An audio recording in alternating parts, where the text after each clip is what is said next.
దేవుని యొక్క మహిమ కలిగిన నామమును బట్టి ఈరోజు ఆయన సన్నిధిలో మరొకసారి మనందరం ఈ విధంగా కూడుకుని ఉంటా ఆయన సన్నిధిలో మనము పాటల ద్వారా ప్రభుని కనపరచడం ప్రభు ఇచ్చినటువంటి మంచి సమయాన్ని బట్టి దేవుడికి మహిమ కలుగును గాక. ఈరోజు మరొకసారి ఆయన సన్నిధిలో దేవుని మాటలు వినడానికి సిద్ధంగా మనం ఉన్నాం. అందరూ కూడా మీ బైబిల్ తెరిచి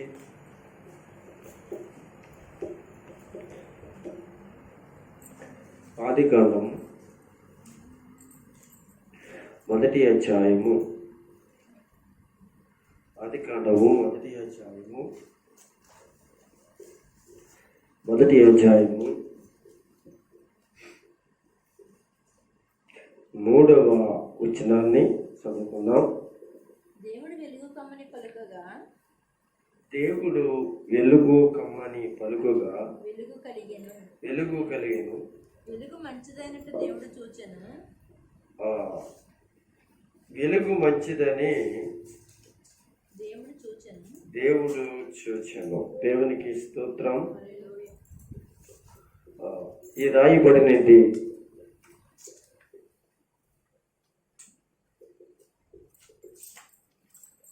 లేక చదవబడినది ఈ వాక్య భాగంలో ఈ ఆదికాండములో 1వ అధ్యాయము 3వ వచనములో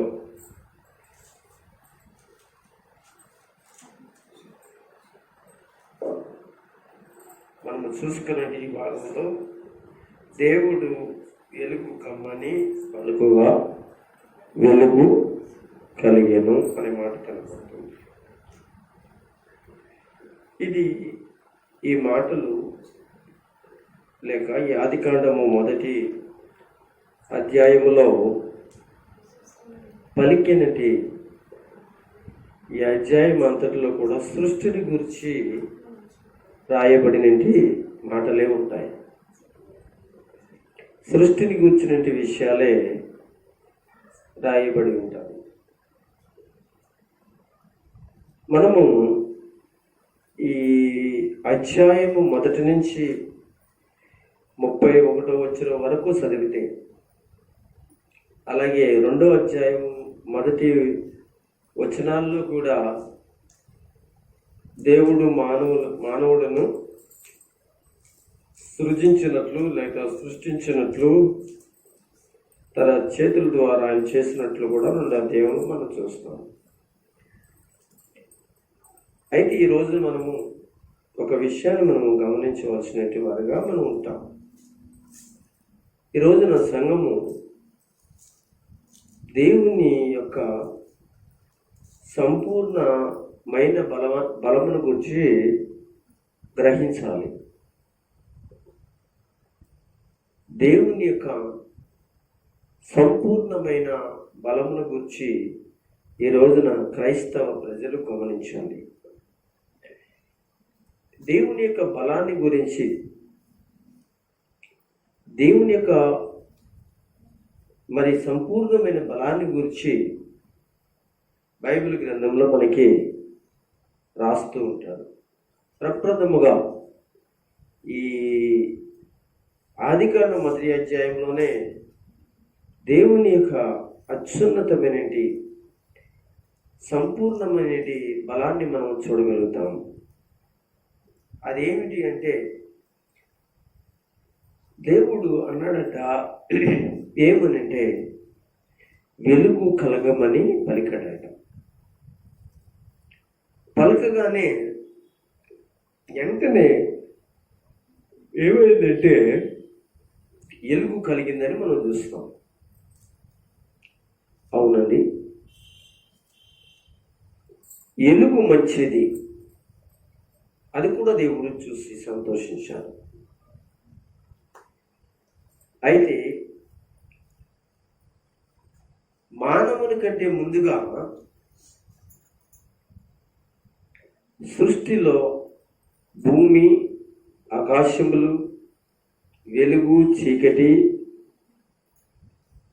జలరాశులు, ఆరిన నేల, వృక్షాలు, పక్షులు, జలముల్లో సంచరించి జీవులు, ఆకాశ పక్షులు, భూమి మీద పురాకు పత్తి పురుగులు, ఇలాగా చెట్లు, వీటన్నిటినీ కూడా దేవుడు ముందుగానే మానవునికి ముందుగానే ఆయన సృష్టించినట్లుగా మనం చూస్తాం. అయితే దేవుని యొక్క సంపూర్ణమైన బలాన్ని ఈ రోజున ఎవరు గ్రహించలేని స్థితిలో మానవాళ్ళు భయంకరమైన లోక సంబంధంగా బ్రతుకుతూ ఉన్నారు. ఎప్పుడైతే దేవుని యొక్క బలాన్ని గురించి కానీ, దేవుని యొక్క ఉద్దేశాన్ని గురించి కానీ తెలుసుకోవాలని మానవుడు తపనపడినప్పుడు, బైబిల్ గ్రంథంలోకి వచ్చినప్పుడు ఆయన సంపూర్ణమైన చిత్తమేమిటో బైబిల్లో అర్థం చేసుకోగలిగినట్టు వారుగా ఉంటారు. అయితే ప్రియులారా, ఈరోజు మనము ముఖ్యంగా మనం నేర్చుకోబోతున్నది దేవుని సంపూర్ణమైన బలాన్ని గురించి చూస్తే, ఆయన చేసినటువంటి సృష్టిలోనే మనకి అర్థమవుతుంది. ఆయన చేసినటువంటి ఆ సృష్టి పరిస్థితులే మనకు అర్థమవుతుంది. అంతేకాకుండా యోబు గ్రంథంలో కూడా దేవుని యొక్క బలాన్ని గురించి లేక పరిపూర్ణమైన బలాన్ని గురించి ఒక మాట యోబు గ్రంథంలో కూడా మనం చూసుకుంటే కొద్దిగా మనం అర్థం చేసుకుందాం. యోబు గ్రంథంలో 42వ అధ్యాయం చదువుదాం. 42వ అధ్యాయము 42వ అధ్యాయము 2వ వచనం చదువుదాం. నీవు సమస్త క్రియలను చేయగలవనియు, చూడండి ఇక్కడ నీవు సమస్త క్రియలను చేయగలవని, నీవు ఉద్దేశించినది ఏదియు నిష్ఫలము కానేరదని నేను ఎప్పుడు తెలుసుకుంటుని అనే మాట ఇక్కడ కనపడుతూ ఉంది. ఈ మాటలు యోబు పలుకుతున్నటి మాటలు. యోబు పలుకుతున్నటి మాటలను మనం గమనిస్తే, నువ్వు సమస్త క్రియలను చెయ్యగలవనియు అంటున్నాడు. అంటే ఆయన చెయ్యాలి అనుకున్నప్పుడు, ఆయన చేయడానికి సిద్ధపడినప్పుడు అది ఎలాంటి కార్యమైనా జరుగుతుంది. అయితే అలాంటి కార్యాలు మనం చూడాలి అని అంటే, అలాంటి సమస్త క్రియలను మనం చూడాలి అని అంటే, మొదటిగా మనుషుడు దేవునికి తగినట్లుగా ఉండాలి, దేవునికి తగినట్లుగా జీవించాలి. అప్పుడు దేవుని యొక్క సంపూర్ణ బలాన్ని చూడగలుగుతారు, అనుభవించగలుగుతారు. కనుక ఇక్కడ అనే మాటను మనం గమనిస్తే, నీవు సమస్త క్రియలను చేయగలవని నీ ఉద్దేశించినది ఏది. చూడండి, దేవుడు ఉద్దేశించినది ఏది అవును సఫలమవుతుంది కానీ నిష్ఫలం అవదు. ఆయన చేసేది ఏదైనా జరుగుతుంది. నిజంగా యోబు విషయంలో మనం ఆలోచన చేస్తే, యోబు స్టార్టింగ్ నుంచి ఎలా ఉన్నాడో అలాగే తన జీవితంలో మార్పు లేదు. దేవుని విషయంలో, దేవుని కొరకు బ్రతికే విషయంలో మనము యోబుని గురించి మనము తెలుసుకున్నప్పుడు, మొదట్లో అతడు ఎంత ఆస్తిపరుడో అనే విషయాన్ని మనం గమనిస్తే,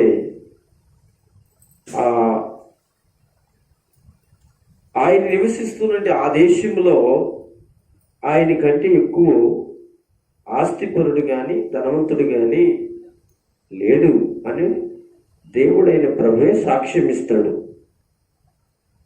అలాంటి వ్యక్తి డబ్బుండి పలుకుబడి ఉండి ఆ ఊర్లో పెద్ద గౌరవం కలిగిన వాడయ్యుండి అతడు దేవునితో మరి ఎక్కువ సావాసము భక్తి కలిగిన వాడుగా ఉన్నాడు.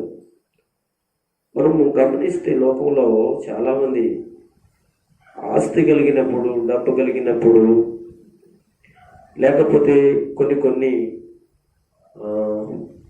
పదవులు కలిగినప్పుడు, కొంచెం గౌరవం పెరిగినప్పుడు దేవుని మీద అంత ఆసక్తిని చూపించరు. మాకు ఉన్న వాటిని బట్టి మేము బ్రతకగలమని, అలాగే జీవించగలమని ఆలోచనతో ఉంటారు. అయితే ఇక్కడ యోబు అలా లేడు. చాలా ఆస్తిపరుడు. అంతేకాకుండా అతని గురించి మాట్లాడినప్పుడు యెహోవా యందు భయభక్తులు కలిగిన వాడని చెప్తున్నాడు. అలాంటి వాడు యోబు అలాంటి పరిస్థితులలో భక్తి కలిగి ఉండడం చాలా గొప్ప విషయం. అన్ని కలిగినప్పుడు దేవుడు అవసరం లేనట్లుగా ఉంటారు కదండి. అన్ని ఉన్నప్పుడు ఇంకా దేవుడితో పని లేదు. అది ఆరోగ్యమైన, లేక అందమైన, ఒక పదవి అయినా, ఒక గౌరవమైన, 10 మంది మన వెనకాల ఉన్నా, ఆస్తి ఐశ్వర్యాలు ఉన్నా, అవన్నీ కలిగినప్పుడు మనము వాటిని బట్టి అంటారు కదా, ధన బలము, ఘనబలము, శరీర బలము, వీటన్నిటిని చూసుకుని ఎక్కువ శాతం కొంతమంది ఏం చేస్తారంటే దేవుడి మీద ఆధారపడరు. అయితే దేవుడు అంటాడు, దేవుడు ఒక్కడ మాత్రమే సంపూర్ణమైన బలం కలిగిన వాడు. మన బలం ఏర్పడుతుందండి. బలం అంటే మీరు అనుకోవచ్చు, మన వెనకాల ఉన్న వాళ్ళని బట్టి బలం, మన తెలివితేటలను బట్టి బలము, మనకున్న దానిని బట్టి బలము, మనము జీవిస్తున్న దాన్ని బట్టి బలం, ఇలాంటి ఎన్నో రకరకాల బలాలు మనము ఉన్నాయి. మనకు పర్లేదు అని అనుకోవడం నిజంగా చాలా ఘోరమైన విషయం.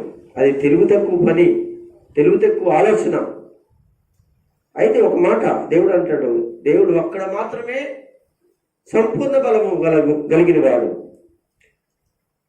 ఎందుకంటే నీకు ఆస్తి ఉంది అని అంటే ఆయన బలమే, నీకు ఆరోగ్యం ఉందంటే ఆయన బలమే, నీకు గౌరవం ఉంది అంటే ఆయన బలమే, 10 మంది నీతో ఉన్నారు అంటే ఆయన బలమే.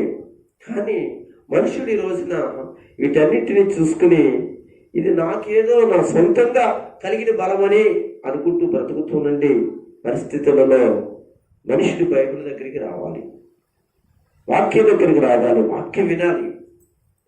కనుక అందుకే ఈ సృష్టిని చేసినప్పుడు ఈ సృష్టిని మనం చేసుకోలేదు కదా.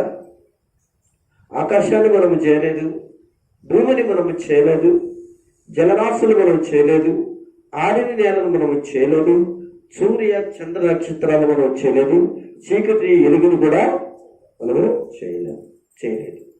ఇలాగ ఎన్నో ఉన్నాయి. పక్షులను, ఇవన్నీ కూడా కూర మొక్కలను, చెట్లను, ఇవన్నీ చేయలేదు. ఆయన బలమే సంపూర్ణమైన బలంగానిగా మానవుడికి ఇచ్చాడు. ఇప్పుడు ఈ రోజున మానవుడు ఇవన్నీ కలిగి ఏమనుకుంటాడంటే ఇదంతా కూడా నా తెలివితేటలు, లేక ఇది నా బలము అని అనుకుంటూ ఉన్నాడు. అయితే యోబు అంటాడు, దయచేసి అన్ని తెలిసిన యోబు, ఆస్తి ఐశ్వర్యములు కలిగిన యోబు, డబ్బు ధనం కలిగిన యోబు ఒక రోజున అన్ని కూడా కోల్పోతాడు. మనకు తెలుసు. మామూలుగా కాదండి, అది చాలా విషాదకరమైన విషయం, చాలా దుఃఖకరమైన విషయం యోబు విషయంలో జరిగిన పరిస్థితులు. తర్వాత తిరిగి దేవుడు ఆయన బలం ఎంత గొప్పదో క్షీణించుకుపోయిన వారిని ఆస్తి కోల్పోయిన వాడిని, అనగా ఎక్కడో అడుగంటికి పోయిన వాడిని తిరిగి పైకి తీసుకురావడానికి ఆయన యొక్క సంపూర్ణమైన బలం ఎంత గొప్పది అని అంటే బైబిల్ చెప్తుంది. దేవుడు మాట్లాడుతున్నట్టు మాట యోగుతో. అప్పుడు యోగు యెహోవాతో యెహోవా ఇలాగ ప్రత్యుత్తరం ఇచ్చాడు, మాట్లాడాడని కనబడుతూ, నీవు సమస్త క్రియలు చేయగలవనియు అంటే నమ్ముతున్నాడు. ఇక్కడ ఏదైతే కోల్పోయానో, ఏదైతే నాశనం అయిపోయిందని ప్రజలు చెప్పుకుంటున్నారో, ఏ విషయంలో అయితే నా పిల్లలు చెడిపోయింది అనుకుంటున్నారో, ఏ విషయంలో అయితే ఆస్తి అంతా కోల్పోయింది అనుకుంటున్నారో, ఏ విషయంలో అయితే నా గౌరవం పోయిందని అనుకుంటున్నారో, ఆ విషయాలు అన్నింటిలో కూడా నువ్వు సంపూర్ణమైన బలము కలిగి వాడు. మరి తిరిగి సమస్త క్రియలు చేయగలవని యోగుకి ఎంత గొప్ప బలమైన నమ్మకం చూడండి. దేవుని పిల్లారా, నీ ఉద్దేశం, ఆ యొక్క ఉద్దేశాలు ఏదైతే ఉన్నాయో ఏది నిష్ఫలము కాదని ఆయన ఆలోచించింది ఏది కూడా సఫలమవుతుంది కానీ నిష్ఫలమవుదు. ఆయన నీ పట్ల, నీ జీవితంలో, ఇక్కడ మనందరి జీవితాలలో సఫలం చేయగల దేవుడని యోగులాగా మనము ఆయన సంపూర్ణ బలాన్ని మనము నమ్మాలి. అప్పుడు ప్రభు సహాయం చేయగలిగిన వాడిగా ఆయన ఉంటాడు. అయితే ఇంకొక విషయాన్ని చదువుదాం. కీర్తన గ్రంథంలో 115వ కీర్తనలో ఒక మాట ఉంది, అది కూడా ఒకసారి చదువుదాం. ఒకసారి తీయండి బైబిల్. 115వ కీర్తన 3వ వచనం చదువుదాం. మా దేవుడు ఆకాశమందున్నాడు, తనకిచ్చవచ్చినట్లుగా దేవునికి మహిమ కలుగునుగాక. మీరు వింటున్నారా? దేవుడు ఆకాశమందున్నాడు, మనం భూమి మీద ఉన్నాం. తనకు ఇష్టం వచ్చినట్లుగా సమస్తమును చేస్తాడు ఆయన. సమస్తం అవునండి. లోపడితే, ఆయనకి విధేయుడైతే, ఆయన విశ్వసిస్తే, ఆయన చేస్తాడని నమ్మితే ఆయన ఏదైనా చేయగలడు, మార్చేస్తాడు ఆయన. కానీ మనలో ఏముండాలంటే ఆయన్ని మనం నమ్మాలి. నమ్మడం అంటే వచ్చిన వాళ్ళందరూ నమ్మారని కాదు. అక్కడ ఆయన వాక్యాన్ని నమ్ముకోకుండా, ఆయన వాక్యాన్ని నమ్మి జీవించుకోకుండా ఏం చేయడు. అది అది వాక్యమే దేవుడు అయ్యింది. నా వాక్యాన్ని నువ్వు నమ్మట్లేదు కదా, ఆ వాక్యాన్ని వింటలేదు కదా. కనుక ఈ మాటలో మనకి తనకి ఇచ్చం వచ్చినట్లుగా లేక ఆ సమస్తమును ఆయన చేయుచున్నాడు, ఆయన చేస్తున్నాడు. అవునండి. ఇశ్రాయేలీలు మనం చూస్తాం కదండి. ఇశ్రాయేలీలు అనగా వాళ్ళు లోబడినప్పుడు దేవుడు తనకి ఎంతగా లోబడితే అంతగా దేవుడు వాళ్ళకి సహాయం చేశాడు. వాళ్ళ జోలికి ఎవరు వచ్చినా ఊరుకునేవాడు కాదండి. మీకు అర్థమవుతుందండి? మీరు చదవండి, రాజుల గ్రంథాల్లోనూ కానీ, దినవృత్తాంతాల గ్రంథంలో కానీ, లేక ఇశ్రాయేలు యొక్క ప్రయాణాల్లో కానండి, ఇంకా చూస్తే న్యాయాధిపతుల గ్రంథంలో కానండి, ఇది చూస్తే ఇశ్రాయేలీయులు తన పిల్లలైన వారికి దేవునికి విధేయులుగా బ్రతికినప్పుడు దేవుడు వారిని ఏం చేశాడో తెలుసండి, చాలా జాగ్రత్తగా కాపాడుకుంటూ వచ్చాడు. వారి జీవితంలో అల్పమైన జీవితం అయినప్పుడు కూడా ఘనమైన కార్యాలు చేశారు. వారు ఎందుకు పనికిరానప్పుడు కూడా ఆ పరిస్థితులలో విజయాలు చూసినట్టు వారు. గల కారణం ఏంటంటే దేవుడు వారికి చేయాలనుకున్నాడు. అది ఏదైనా సమస్త కార్యాలు చేయాలనుకున్నాడు అని అంటే గల కారణం వాళ్ళు ఆ దేవుని పట్ల ఉన్నటి భక్తి, ఆయన మాట మీద ఉన్నటి శ్రద్ధ. యేసుదేవుడు సంపూర్ణమైన బలము గలవాడని నమ్మిన దేవుని ప్రజలకు దేవుని సహాయాలు మన బైబిల్ నిండా ఎన్నో వందల వేల విజయాలు మనం చూస్తాం దేవుని యొక్క ప్రజల పక్షం. అది దేవుని యొక్క బలమే తప్ప మనిషిని యొక్క కదా. మన దేవుడు మాట్లాడుతున్న మాట ఏంటంటే శక్తి చేత కాదు, బలము చేత కాదు, ఇది నా ఆత్మ ద్వారా చేస్తాను అన్నాడు. ఆయన వచ్చి పక్కన నిలబడి తన స్వరాన్ని నాకు వినిపించాడు. అన్న తర్వాత జరిగిన విషయం ఏంటంటే చాలా గొప్ప విషయం. ఉపవాస ప్రార్థనలో మనం చేసాం. తెల్లారే మనకి అనగా పనిచేయడానికి లోను డబ్బులు ఫోన్ చేశారు, వచ్చింది. దేవునికి స్తోత్రం. చాలా అద్భుతం అండి. ఆయన మాట ఇచ్చాడు ఆ రోజు. శక్తి చేత కాదు, బలము చేత కాదు, శక్తి చేత కాదు, నా ఆత్మ ద్వారా చేస్తాను. మనం తెలియకోకుండానే ఆత్మకార్యం జరుగుతుంది అంతే. అది ఆయన యొక్క సంపూర్ణమైన బలం. అన్న తర్వాత పనులు జరగాలనుకున్నాం. చాలా విచిత్రంగా నాకు చాలా ఆశ్చర్యంగా, అసలు చాలా ఆశ్చర్యంగా పనులన్నీ ఏంటి ఇలా ఎంత విధిగా జరుగుతున్నాయనంటే నాకు జరుగుతున్నాయంటే దేవుని మాట మళ్ళీ జ్ఞాపకం చేస్తున్నాడు. ఆయన మాట ఏమాటండి, అలాగే ఏంటంటే బలము చేత కాదు, శక్తి చేత కాదు. ఎందుకు మాట్లాడాను అనుకున్నాను నేను. ఒకవేళ ఎవరి బలం మీద నేను ఆధారపడ్డానేమో, ఒకవేళ ఎవరి శక్తి మీద ఆధారపడ్డానేమో, ఎవరన్నా ఒకవేళ మా బలం లేకుండా ఆయన ఎలా చేస్తాడు, మా శక్తి లేకుండా మేము లేకుండా ఎలా చేస్తామని ఒక ఉద్దేశాలు ఉన్నాయేమో. కనుక అలాంటి పరిస్థితులు అలాంటి వినపడినప్పుడు ఒకవేళ నేను బలహీనుడు అయిపోతానేమో, కానీ దయచేసి నా ఆత్మ ద్వారా చేస్తానయ్యా అని ఒకవేళ దేవుడు మాట్లాడాడేమో. దేవునికి స్తోత్రం. అవునండి.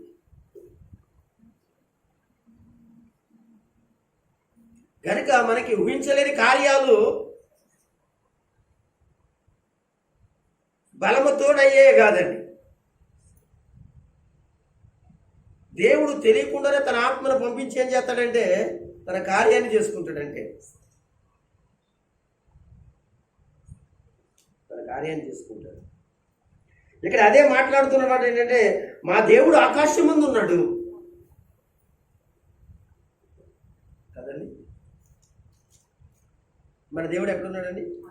ఆకాశం ముందు ఉన్నాడు. ఆకాశం ముందు ఉన్న దేవుడు ఏం చేశాడు? తన భక్తులైన వారిని, ప్రవక్తలైన వారిని పంపించి తన మాటని భూలోకంలో అందించి ఆయన అనగా ప్రవచన రూపుగా దైవ గ్రంథాన్ని, బైబిల్ గ్రంథాన్ని మనకి దేవుడు ఇచ్చాడు. అదే ఈ రోజున దేవుని యొక్క మాట.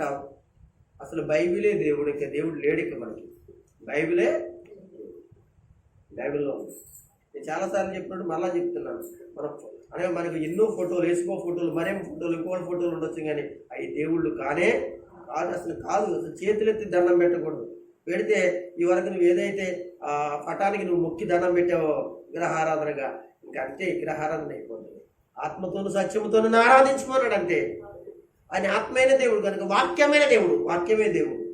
వాక్యం చదువుకొని దేవుడు మీతో మాట్లాడతాడు. వాక్యమేను దేవుడు మీతో మాట్లాడతాడు. వాక్యమేను నీ సమస్యలు దేవుడు తీరుస్తాడు. ఆయనతో మాట్లాడాలంటే వాక్యం వినాలి. ఆయనతో మాట్లాడాలి అంటే అనగా బైబిల్ చదవాలి.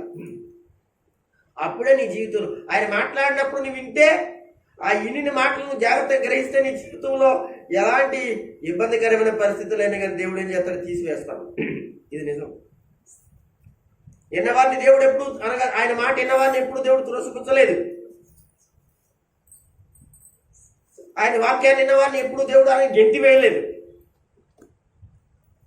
నీకు ఏదైనా జరగాలి, చెందాలి అంటే దేవుని బిడ్డలారా, ఒకవేళ నాకు ఆ బలం ఉంది, నీకు ఈ బలం ఉంది, నాకు ఈ శక్తి ఉంది, ఆ శక్తి ఉంది, నేను ఆడిని నమ్ముకున్నాను, వీళ్ళు నమ్ముకున్నాను అనే టైప్లో నువ్వు ఒకవేళ బ్రతికేయాలి అని బ్రతికి అనగా ఏదో సాధించాలి అనుకుంటే మాత్రం దేవుని పిల్లలు దేవుడు మాట్లాడింది ఏంటో తెలుసా? ఏదైనా జరగాలంటే నా ఆత్మ ద్వారానే చేస్తాను తప్ప నా ఆత్మకు నువ్వు లోబడు అంటాడు దేవుడు. ఆయన ఆత్మకు లోబడు. ఆయన ఆత్మ ఇప్పుడు మాట్లాడుతుంది. ఈరోజు ఆదివారం మాట్లాడితే ఆయన ఆత్మే సేవకుడు ద్వారా. ఒక శనివారం ఆ యొక్క దేవుని బిడ్డలారా మాట్లాడేది ఆయన ఆత్మే. ఒక శుక్రవారం అనగా ఒకవేళ వాక్యం వింటున్నావంటే, ఒక బుధవారం వాక్యం వింటున్నావంటే, లేకపోతే ఒక లక్షవారం అనగా వారం అంతట్లో నువ్వు ఏ పరిస్థితిలో ఉన్నా కానీ వాక్యం వింటున్నావంటే ఆ యొక్క పరిస్థితిలో దేవుడు నీతో మాట్లాడుతున్నాడు. ఆయన మాట్లాడుతున్నాడు, ప్రతిరోజు మాట్లాడుతున్నాడు. ఆయన నువ్వు వినాలి. వినేవారికి జ్ఞానం వస్తుంది, వినేవారికి ఆరోగ్యం వస్తుంది, వినేవారికి శోధన పోతుంది, వినేవారికి దేవుని బిడ్డలారా దేవుని యొక్క ఆశీర్వాదం. ఎరపోకుండా మనకి విశ్వాసం ఎలా కలుగుతుందండి? మొదటిగా ఏదైనా సరే మనం విశ్వాసం ఎప్పుడు కలుగుతుంది? నీకు విశ్వాసం లేదు ఇప్పుడు, నీకు ఎప్పుడు అంటే వినడం వల్లే మనకి, అంతే కదా, వినడం వల్లే. అది కూడా ఏ మాట వినాలంటే క్రీస్తుని గురించి మాట వినాలట. ఎవరు ఎవరు ఎవరు మాట పడితే వాళ్ళ మాట వినేయకూడదు. నీకు అర్థమవుతుందా? ఎవరు పడితే వాళ్ళ మాట వింటే అది కాదు. క్రీస్తుని కూర్చున్న మాట నీకు మేలు కలిగిస్తుంది. ఆ మాట ఎక్కడుంది అంటే దేవుని బిడ్డలారా దేవుని వాక్యం అనే బైబిల్లో ఉంది. కనుక ఇక్కడ 115వ కీర్తనలో ఆకాశమందు మా దేవుడు ఆకాశమందు ఉన్నాడు, తనకు ఇచ్చ వచ్చినట్లుగా సమస్తమును ఆయన చేయించున్నాడు. అవును, ఆయన నీకు ఏదైనా అనుకుంటున్నావంటే ఆయనే చేయాలి నీకు, అంతే, ఇంకెవరు చేయలేరు.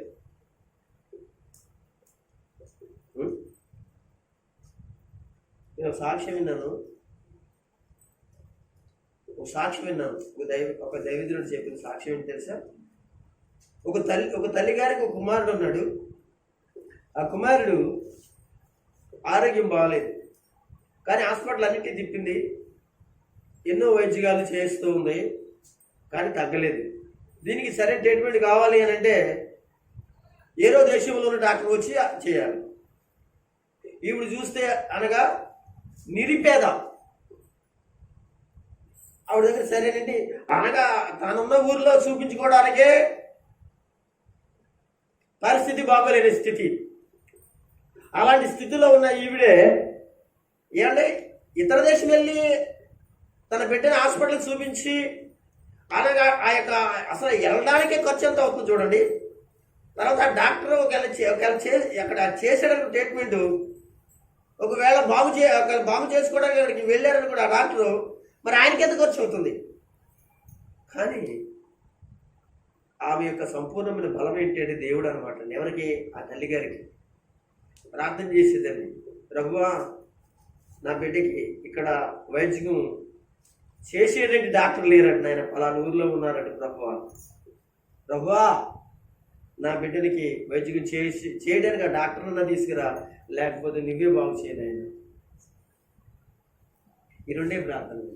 ప్రభువా నాకు అంత సమర్థత లేదయ్యా, అయ్యా నాకు ఆ పరిస్థితి లేదయ్యా, నీవే నా బలమయ్యా, నీవే నా శక్తి అయ్యా,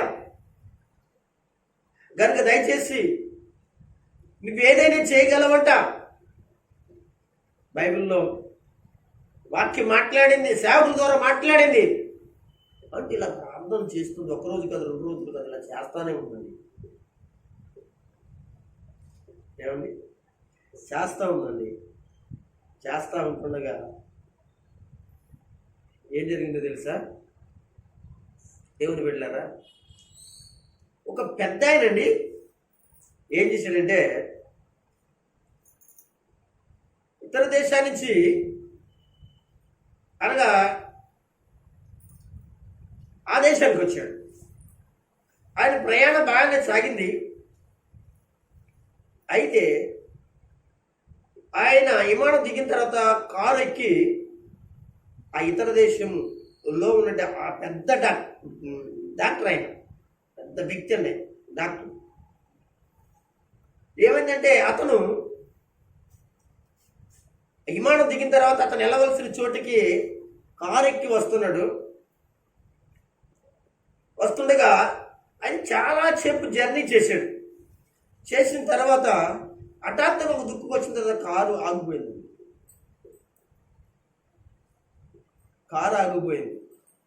కారు ఆగిపోతే ఏం జరిగిందంటే అక్కడ అది చాలా వాడు అటు వెళ్ళడానికి ఇటు వెళ్ళడానికి మధ్యలో ఇరుక్కుపోయినట్లుగా ప్రయాణం సాగలేని స్థితిలో ఉన్నాడు. దాని వెనకాల వారు ఉన్నారు. అదొక రాత్రి, అదొక భయంకరమైన పరిస్థితి. అయితే వాళ్ళు ఉండడానికి లేక వాళ్ళు అక్కడ ఉండి ఒకవేళ తెల్లారి వెళ్ళడానికి ఈ యొక్క వాహనాన్ని బాగు చేయించుకుని వెళ్ళడానికి అలాగా అది ఒక రాత్రి ఎక్కడికి వెళ్ళాలో అర్థం కాలేదు. ఆ సమీపంలో ఒక చిన్న ఇల్లు కనిపించింది. అక్కడికి వెళ్ళారు. వెళ్ళిన తర్వాత ఆ ఇంటి వారు, అమ్మ ఈ రోజు ఇక్కడ నేను ఉండడానికి మాకు ఏదైనా అవకాశం ఇప్పిస్తారని అడిగింది. అయితే అదేంటి బాబు, మీరు ఉండొచ్చు, అసలు ఏం జరిగిందంటే ఇలా ప్రయాణం గురించి అంతా చెప్పి కారు ఇలా ఆగిపోయింది మేము అని చెప్పేసి అనేటప్పటికీ నేను మేము వెళ్ళడానికి మేము ప్రయాణం చేయడానికి మా వెహికల్ పాడైపోయింది, అది ఉదయం కానీ బాగోయే పరిస్థితిగా లేదు కనుక ఈరోజు ఇక్కడ ఉంటాము అని చెప్పేసి తనతో ఉన్నటువంటి వ్యక్తి మాట్లాడుతుండగా చెప్తున్న ఈయన ఎవరో కాదు, ఫలానా చోట నుంచి వస్తున్నాను అనగా డాక్టర్ గారు అని చెప్పేసి అని చెప్పగానే ఆవిడ వెంటనే ఎంత సంతోషపడిపోయిందంటే, ఏ డాక్టర్ కొరకైతే ఆమె ఫోన్ చేస్తుందో ప్రార్థన చేస్తుందో, క్షమించండి, అదే ప్రార్థన చేస్తుంది, ఏ డాక్టర్ కొరకైతే ఆమె అనగా అనేక రోజుల నుంచి ప్రార్థన చేస్తుందో అదే డాక్టర్ గారు అక్కడికి ఏమండి ఆ దారంలో వెళ్ళడం ఏంటండి, ఏమంటే ఆ దేశాల నుంచి రావడం ఏంటండి, ఆ దేశం నుంచి రావడం ఏంటి, ఆ మార్గం వెళ్ళడం ఏంటండి, ఆ మార్గంలో అనగాని కారు ఆగడం ఏంటండి, ఆ పరిస్థితిలో ఎటు వెళ్ళడానికి తోసలేకపోతే అనగా తనింటికి అనగా అక్కడికి వచ్చి అనగా ఆగడం ఏంటి. కానీ అప్పుడు చాలా ఆశ్చర్యపోయి వెంటనే దేవుణ్ణి ఏం చేస్తున్నాడు, మోకరించి దేవుని స్తుతించి ఏడుస్తూ మొదలెడుతుంటే ఆయన ఏమో ఇంటికి ఏడుస్తున్నారు అని ఆయన డాక్టర్ అడిగాడట. అడిగితే అప్పుడు ఇంట్లో ఉన్నట్టు ఇంకొక పక్కన ఉన్నట్టు ఇంట్లో ఉన్నట్టు బాబుని తీసుకెళ్ళి, అయ్యా ఈ విషయాలన్నీ చెప్పింది, ఫలానా డాక్టర్ గారు అటండి, ఫలానా డాక్టర్ అక్కడికి తీసుకువెళ్తే మీ బాబు బ్రతుకుతాడు అనే విషయం చెప్పింది. అంత దూర ప్రయాణం చేయడానికి నేను నిరుపేదని, నేను ఒక రోజు గడితే ఒక రోజు పరిస్థితి లేదు, బిడ్డను బతికించుకోవాలి, ఒకవేళ వెళ్ళడానికి ఏదైనా చూసుకున్న ఆ డాక్టర్కి నేను ఖర్చు పెట్టడానికి, మెడిసిన్ ఖర్చు పెట్టడానికి, ఆపరేషన్ ఖర్చు పెట్టడానికి అయ్యో ఈ పరిస్థితి, అంత డబ్బు నా దగ్గర ఎక్కడి నుంచి వచ్చింది, అప్పటి నుంచి ప్రార్థన చేస్తున్నాను అని చెప్పగా, అమ్మ ఆ డాక్టర్ని ఎవరిని కాదు నేనే అని పేరు చెప్పి ఆ రాత్రి అక్కడ ఉండి తర్వాత వీళ్ళని వేరే చోటకి రమ్మని చెప్పి ఆ యొక్క బిడ్డకి దేవుడు ఏం చేసాడో తెలుసా, అద్భుత సహాయం చేసి ఏ ట్రీట్మెంట్ అయితే కావాలో ఆ ట్రీట్మెంట్ దేవుడు ఇచ్చాడు. దేవుడికి స్తోత్రం, హల్లెలూయా. దేవుడు 2 పనులు చేస్తాడు ఏమండి, సాధ్యమైన వరకు డాక్టర్ ద్వారా దేవుడు కార్యం చేస్తాడు, ఒకవేళ డాక్టర్ వల్ల కాదనుకుంటే దేవుడే చేస్తాడు. దేవునికి స్తోత్రం. డాక్టర్ వల్ల జరిగింది అని అంటే అవ్వలేని, అది జరిగింది అంటే అది దేవుడు చేశాడు. ఒకవేళ డాక్టర్ వల్ల అవ్వలేదు అనే పరిస్థితి ఏదైనా వచ్చి అనిపిస్తుంది అనుకోండి, ఆయనే జోక్ చేసుకుని ఆ యొక్క బిడ్డ ద్వారా సాక్ష్యం చెప్పించుకోవాలి, కార్యం చేయాలనుకున్నప్పుడు ఆయన ఏం చేస్తాడో తెలుసండి, కార్యం చేసుకుంటాడు. దేవుడికి స్తోత్రం. దేవుడు ఏమంటే ఎక్కడి నుంచైనా ఆయన చేయగలడు అనమాట. మనం ఆకాశంకి వెళ్ళినా పాతాళంలోకి వెళ్ళినా ఎక్కడికి వెళ్ళినా దేవుడు తన హస్తం తోడుగా ఉంటే మనకి సహాయం వస్తుంది. కనుక ఇంకొక మాట మనం చదువుకుందాం ఇక్కడ, అంటే యెషయా గ్రంథంలో చదువుకుందాం. యెషయా గ్రంథం 43వ అధ్యాయం తెరవండి, ఒక మాట చదువుకుందాం. 43వ అధ్యాయంలో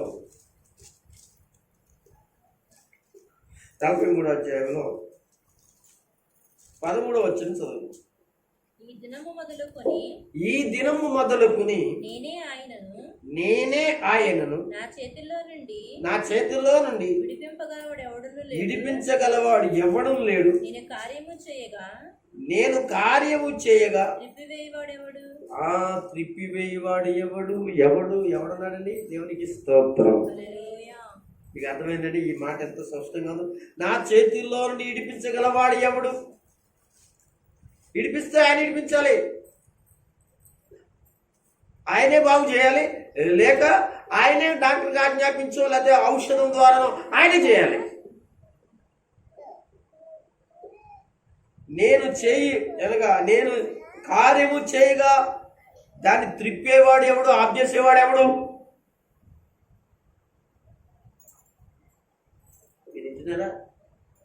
దానికి ప్రతి మాట ఏంటో తెలిసేటండి, త్రిప్పివేవాడు ఎవడోనంటే నేను చేసుకోగలను అనేవాడు ఎవడైనా ఉన్నా వాడి వల్ల కాదన్న మాట కూడా అర్థం చేసుకోవాలి. ఆయన వల్లే అవుతుంది అంతే.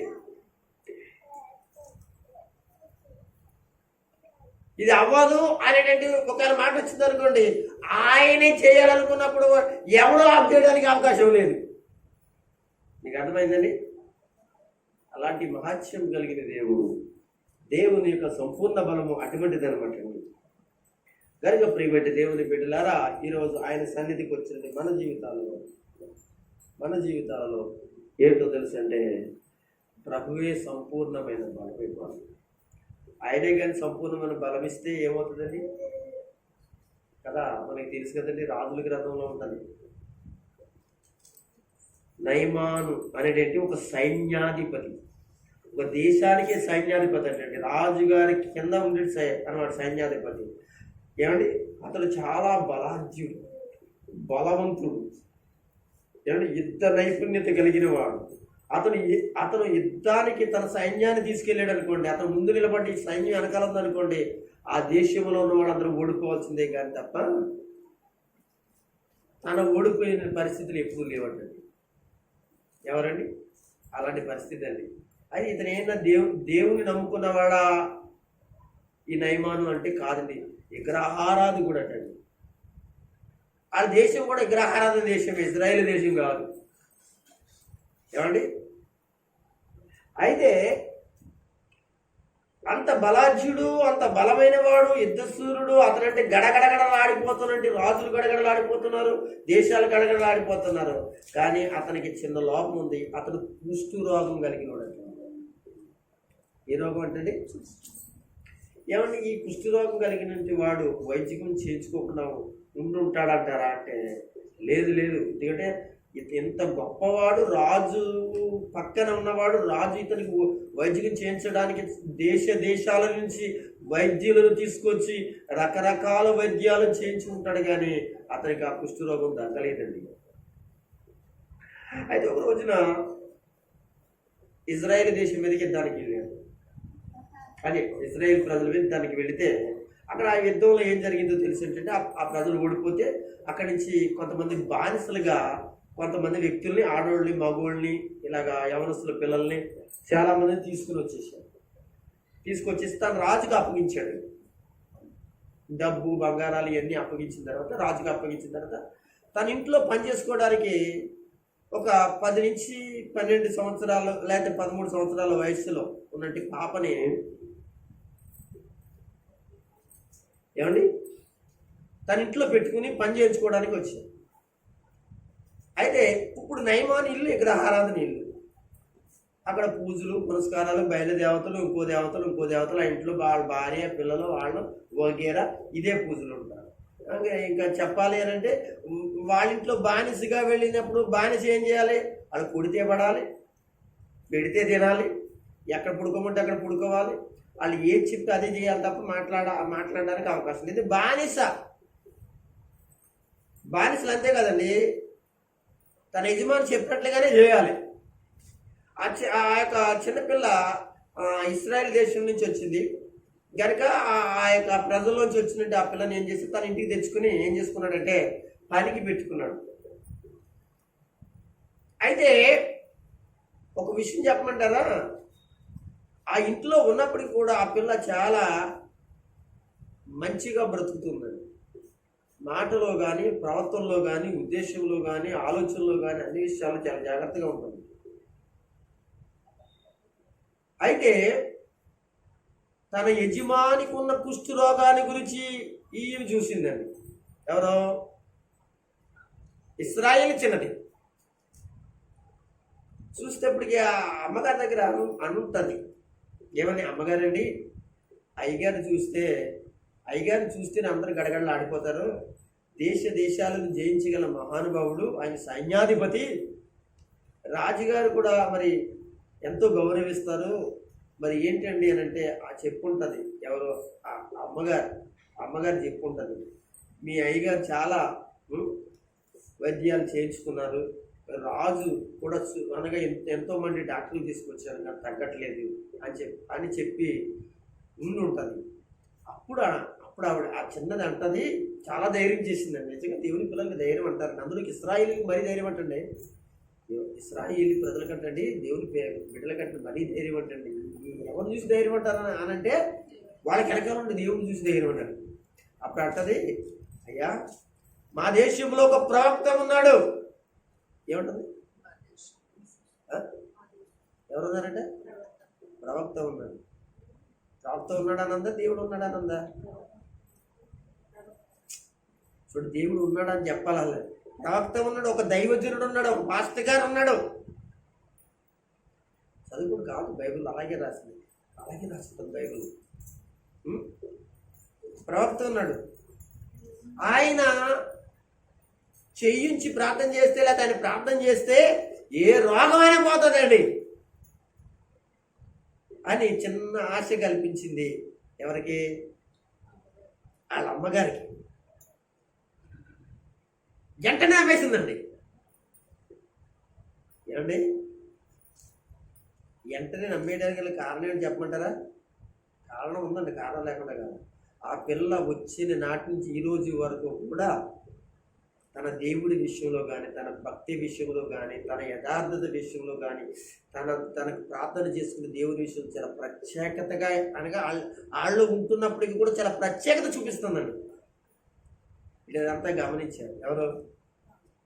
ఇంత చిన్న వయసులో ఇంత భక్తి, ఇంత మర్యాద, అన్యులమైన మన ఇంటిలోని తినడానికి అనగా, లేకపోతే అనగా తాగడానికి, ఇంకోదానికి చాలా జాగ్రత్తగా ఉంటూ ఉంది. బానిసైన వాళ్ళు తినేటువంటి పరిస్థితులలో మనం ఏది పెడితే తినాలి. అలా కాకుండా ఇంత భక్తిగా, ఇంత మర్యాదగా ఉంటుందంటే తాను చెప్పిన మాట నిజం, అబద్ధం కాదని నమ్మిందండి. తన దేవుని గురించి, తన దైవజనుడైన శాస్త్రి గారి గురించి నమ్మింది. దేవునికి స్తోత్రం. అలాగే చెప్పండి. ప్రభునందు దేవుని బిడ్డలారా, అప్పుడు ఏంటి పూర్వకాలంలో కుష్ఠరోగం అంటే అసలు ఇంట్లో ఉంచేవారేంటండి? కుష్ఠరోగం కలిగిన వాళ్ళు ఎవరు ఉంచేవారా? అసలు ఈదిలో ఉంచేవారా, ఊళ్ళో ఉంచేవారా? ఇంట్లో సంగతి వదిలిపెట్టండి, ఊరాతలు ఎక్కడ ఉండాలి.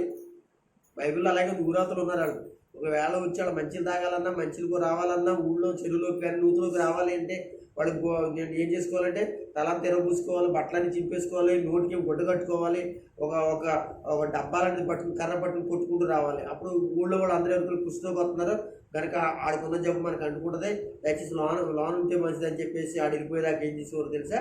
కామ్గా ఉండేవారు. ఆడు వెళ్ళిపోయిన తర్వాత బయటకు వచ్చేవారు. ఒకవేళ ఆడికి అన్నం ఏదైనా కావాలంటే ఆడు కొడుతున్న డబ్బా సౌండ్కి ఏంటంటే వాళ్ళ ఆకులోనూ దీంట్లోనూ బయట అన్నం పాడితే ఆ అన్నం పట్టుకుని పోయితే తర్వాత వాళ్ళు తలుపు తీసుకున్నారు. ఇది పరిస్థితి. కుష్ఠరోగం అంత భయంకరమైన పరిస్థితి అండి బాబు. అలాంటి పరిస్థితి కుష్ఠరోగిది.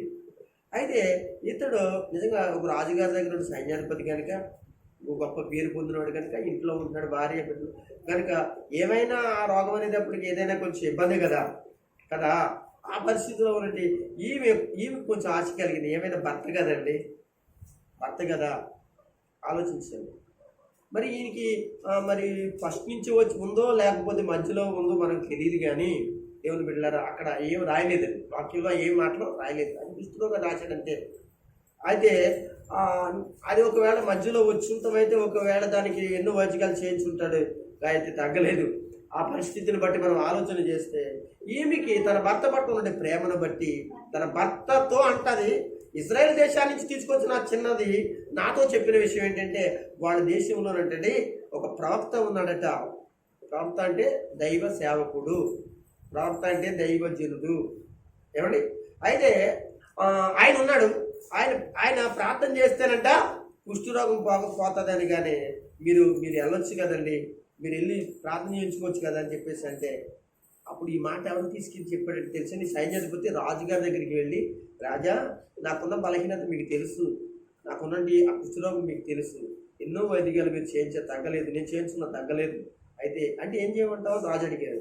ఇజ్రాయెల్ దేశంలో ప్రవక్త ఉన్నాడట, ఆ ప్రవక్త ప్రార్థన చేస్తే నా రోగం పోతుందంట అని చెప్పినప్పుడు ఈ రాజుతో చెప్పగానే ఈ రాజు ఏం చేశాడో తెలిసిన ఒక లేఖ రాసి, ఏమంటే నయమాను కుష్ఠరోగం పోయినట్లుగా ప్రార్థన చేయాలని చెప్పేసి ఇశ్రాయేల్ దేశంలో ఉన్న రాజుకి ఏం చేశాడంటే ఒక ఉత్తరం రాసి పంపించాడు. ఇలాగే ఉంటుంది బైబిల్, ఇలాగే చదువుకుంటే మీకు ఇలాగే ఉంటుంది. ఏమంటే పంపిస్తే ఇశ్రాయేల్ యొక్క దేశంలో రాజు చదువుకున్న తర్వాత ఒక్కసారి బట్టలు చింపేసుకున్నాడంటే, ఇంటి చింపేసుకున్నాడంటే ఇటు ఆ రాజుగారి గొడవ కోసం పెట్టుకున్నాడు. ఒకటి రోగాన్ని నేను బాగు చేయడం, నేను ఎలా బాగు చేయగలను? ఒక రోగాన్ని బాగు చేయడం, ఒక రోగాన్ని అనగా బాగు చేయడం, తగ్గించడం, అనగా స్వస్థపరచడం నా వల్ల ఎలాగవుతుంది? మొత్తానికి ఇది గొడవ కొరకే ఇది ఏం చేస్తానంటే, ఒకసారి వచ్చి యుద్ధం చేసుకుని కొంతమందిని తీసుకెళ్ళిన వాళ్ళలోనే ఈ చిన్నది కూడా ఉంది. మరలా ఏంటంటే మళ్ళీ యుద్ధం కోసమే ఏదో ఒక మాట చెప్తున్నాడు, ఏదో నా వల్ల అవుతుందండి ఇలాంటి పనులు నాకు చెప్తున్నాడు, నేనేదో డాక్టర్నా లేకపోతే ఏదో మొత్తానికి కలహం వస్తుంది, దాని మీద మళ్ళీ తిరగబడవచ్చు, దేశం మీద ఉన్నవాళ్ళు తీసుకెళ్ళిపోవచ్చు, లేకపోతే నన్ను బంధించి చూస్తున్నాడేమో అని చెప్పేసి బట్టలు చెప్పుకున్నాడండి. ఏం చేయలేక ఈ రాజుగారు. ఇది ఎవరి దగ్గరికి వెళ్ళింది? దైవజనుడైనటి వాళ్ళ దగ్గరికి వెళ్ళింది. అప్పుడు ఆ దైవజనుడు కౌరపుతున్నాడు, ఇశ్రాయేలీలో ప్రవక్త లేడనుకుంటున్నావా? ఏంటండి ఎక్కడండి? ఇశ్రాయేలీలలో ప్రవక్త లేడనుకుంటున్నావా? రమ్మని చెప్పు, పిలిపించు. ఎవరు చేస్తారు? దేవుడు చేస్తాడు. రమ్మని చెప్పు అని చెప్పి ఈ దైవజనుడు అనగా తన రాజుగారికి చెప్పాడు. ఈ సమాచారం అనగా ఏం చేశాడంటే, ఆ యొక్క సిరియా దేశంలో నుండి ఆ రాజుగారికి చెప్పగానే ఆ రాజుగారి సైన్యాధిపతి రథాలు వేసుకుని అనగా ఆ యొక్క రథాల మీద ఏమో ఎండి బంగారాలు వేసుకుని వస్త్రాలు వేసుకుని ఎవరికి? ఈ దైవజనుడికి కానుక ఇవ్వడానికి వచ్చేటికి ఆయన ఎక్కడో పెద్ద భవనంలో ఉంటాడు అనుకున్నాడు కోసం. మరి డాక్టర్లు అందరూ పెద్ద పెద్ద భవనాలు ఏసీలోనే కదండి ఉంటారు. ఎక్కడున్నాడు తెలిసి అంటే కొండ మీద ఒక 7 ఆకులు వేసుకుని 7 ఆకులు గుడిసెలో ఉన్నాడు అంటే ఎవరో ఈయన, ఈ దైవజనుడు. అనగా ఈయన మంచి బట్టలు ఏమన్నా ఈయనగా అంటే ఈయన పెద్ద స్పెషలిస్ట్ ఏమో డాక్టర్, మంచి బట్టలు వేసుకుని అనగా సెటస్కోప్ పెట్టుకుని అనగా ఆయన వెనకాల చుట్టూ ఉన్న టైప్లో కాదు. ఎలా ఉన్నది అనగా ఒంటి మీద చొక్కా లేదంటే మనకేమో ఈయన తోలు దట్టు కట్టుకుని ఒక కర్ర ఒకటి పట్టుకుని ఉన్నాడు అంటే. చూడండి అంటే ఎంత పరిస్థితి కనిపిస్తుంది. దేవుడికి మహిమ కలుగుతుంది. అప్పుడు వెళ్ళేటప్పటికి ఆయన చూసేటప్పటికి ఆయన దగ్గరికి వెళ్ళేటప్పటికి అక్కడ ఆగాడు, గుర్రాలు రథాలు ఆగేటప్పటికి ఆ యొక్క పరిస్థితి అంతా కూడా ఎవరు గమనించారో తెలిసింటే, తనతో ఉన్నంటే శిష్యులు ఉంటారు కదా, దైవజనుడికి శిష్యులు ఉంటారు కదా, ఆ పాస్టర్ గారికి శిష్యులు ఉంటారికి, అయ్యా పలానా దేశాల నుంచి పలానా ఆయన వచ్చాడు. ఎందుకు వచ్చాడు ఆయన? అయ్యా ఆయన కుష్ఠరోగం అంటాడు. కుష్ఠరోగం అంటే నేనేం చేయను? అయ్యా మీ అంట ప్రార్థన చేయాలంటే. అయితే ఏం చేస్తామంటే అందరికి మన దేశంలోనూ మన దేశంలో యార్దాన్ నది ఉంది కదా, ఆ యార్దాన్ నదిలో అనగా 7 మార్లు మునగమని అని చెప్పమన్నాడండి. ఈయన ఎక్కడ ఉన్నాడు? ఇంట్లో ఉన్నాడు. వచ్చింది ఎవరు? అంతకుముందే ఆ దేశాన్ని కొట్టి తీసుకెళ్ళిపోయినాడు కదా, భయం ఉండాలి కదా ఈ పాస్టర్ గారికి. పాస్టర్ గారు భయం ఉండాలండి. పాస్టర్ గారు అనగా ఎవరున్నారు? దేవుడు ఉన్నాడు. ఇది భయపడడం, చచ్చిపోతాం, చంపేస్తానికి అంతే. ఇది కనుక ఈ ఇంట్లో బయటకు రావట్లే, గుర్రాలు రథాలు సైన్యం అంత కోలాహలంగా ఉంది. తన ఇంటి ఎదురుగా అందరు చుట్టుపక్కల అందరూ చూసి, అయ్యి బాబు పాస్టర్ గారు ఎందుకండి ఎంత పెద్ద నేను బెంచ్ కార్ల మీద ఏం కార్లు ఏంటండి, పెద్ద పెద్ద కార్ల మీద ఏంటి వచ్చేసారని చెప్పేసి అందరూ ఇంట్లో నుంచి బయటకు రావట్లేదు. అందరూ వచ్చి ఏం చేస్తున్నారు? ఏం చూస్తున్నారు? ఎవరైనా సీఎం గారు చూసినట్టు, ప్రధానమంత్రిని చూసినట్టుగా. మరి అంతే కదా, మరి రాజుగారి దగ్గర నుంచి వచ్చినట్టు సైన్యాధిపతి అంతకు ముందే గడగడగలు ఆడించేసాడు వాళ్ళు దేశాన్ని. ఆ పరిస్థితులన్నీ మార్చేసి వెళ్ళిపోయినాడు. బంగారాలు డబ్బు దోసుకుని వెళ్ళిపోయినాడు. కనుక వాళ్ళ ఆస్తులన్నీ కూడా కొల్లగొట్టుకుని పట్టుకుపోయాడు. అనగా వాళ్ళు కొంతమంది మంచి స్త్రీలను అనగా పురుషులను మగవాళ్ళని యవనస్తు పిల్లలు ఆ దేశంలో బానిసలుగా ఉద్యోగాలు చేసుకోవడం పని చేసుకోవడానికి ఆ దేశానికి తీసుకుని వెళ్ళిపోయి సైన్యాధిపతి తీసుకెళ్ళిపోయి వాళ్ళ రాజుగారికి ఇచ్చాడు. ఈయన మాత్రం బయటకు రాడు. ఏంటంత దేమో పాస్టర్ గారికి? ఈయన బలమేరు. ఎవరిది? ఈ పాస్టర్ గారి బలమేరు. సరే ఏమన్నాడు? ఎదురికి నేను వచ్చానని చెప్పమన్నాడు. నేను వచ్చాను. ఎవరో నేను వచ్చానని చెప్పమంటే నువ్వేనా పెద్ద ఇదేంటి? ఏమంటే నేను వచ్చానని చెప్పమండి అనగా వచ్చి ఏం చేయాలి? ప్రార్థన చేయాలంట. సరే ఆ శిష్యుడు వచ్చి అన్నాడు, అయ్యా యార్దాన్ నదిలోకి వెళ్ళి 7 మార్లు మునగమన్నాడు అన్నాడు. ఏంటని కనీసం నేను వచ్చానని గౌరవం కూడా లేదు ఆయనకి. అసలు వచ్చింది ఎవరు అనుకుంటున్నాడు? ఎన్ని దేశాలను గడగడలాడించిన సైన్యాధిపతులు తెలుసా? ఎన్ని దేశాలను జయించిన వాళ్ళు తెలుసా? అసలు బయటికి రాడా ఆయన? అసలు ఏమనుకున్నాడు అని చాలా కోపం వచ్చిందండి. మరి రాదా? అసలే అప్పటికే ఆయన పెద్ద పేరు పొందినట్టుగా సైన్యాధిపతి, రాదా అతనికి? అసలు ఏమనుకున్నాడు? అవునులేండి, పదవులుగా ఆ యొక్క ఇలాంటి పరిస్థితుల్లో కూడా అంతే అంతే కదా, అంతే కదా. అందరు పాస్టర్ గారులు అనగా ఏం చేస్తారంటే అనగా ఆయన తీసుకొచ్చి అనగా ఇళ్ళలో కూర్చోబెట్టుకుని అనగా ఏం చేస్తారంటే కూర్చోబెట్టుకుని చేస్తాను. నేను అలా చేయను, మరి నేను అలా చేయను. నువ్వు రాజు అయితే ప్రెసిడెంట్ అయితే అయ్యావు, నువ్వు చేస్తే చేయి, లేదు అనగా చేస్తే చేయి, లేతలేదు. నా దేవుడు చేత చేయబోని పర్లేదు, నాకు అవుతుంది లేతలేదు అది అనగా. నువ్వు రాజు అయితే, నువ్వు సైన్యాధిపతి అయితే, నువ్వు ఎవరు అయితే నాకు ఎందుకు? ఆడ కూర్చోబెట్టాలి ప్లేస్లా అనగా. దైవజనుడు కూర్చున్న చోటనేమో ఏమైనా రాజకీయ నాయకుడు అన్యున్నా ఏమన్నా పనికి మనం అందరూ అనగా పాస్టర్ గారి పక్కన కూర్చోబెడతాను. చాలా తప్పు కదా అది. నాకు అలాంటి ఇష్టం తీసుకురాకూడదు. దేవుడు చూడలేదా? ఆయన భక్తి కలిగినాడా? ఎంతమంది మోసం చేస్తారు, ఎంతమంది దుర్మార్గం పనులు చేస్తారు, ఎన్ని దుష్ట పనులు చేస్తారు. అలాంటి పాస్టర్ గారి పక్కన కూర్చోబెడతాను మనకి క్రిస్మస్లకి దానికి. ఎక్కడ పడితే అక్కడండి వాళ్ళ గురించి మళ్ళీ ఏమో స్టేజీల మీదేమో ఈ పాస్టర్ గారు గొప్ప చెప్పడం అనమాట. వాళ్ళే పరిశుద్ధులు లేదు.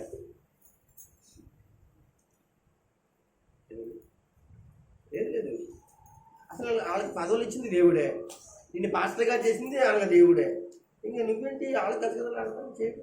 మరీ వచ్చి ఎక్కడ అక్కడ కూర్చోబెట్టావు, ఇక్కడ కాదు అక్కడ కూర్చోబెట్టు, ఆడియన్స్లో కూర్చోబెట్టు.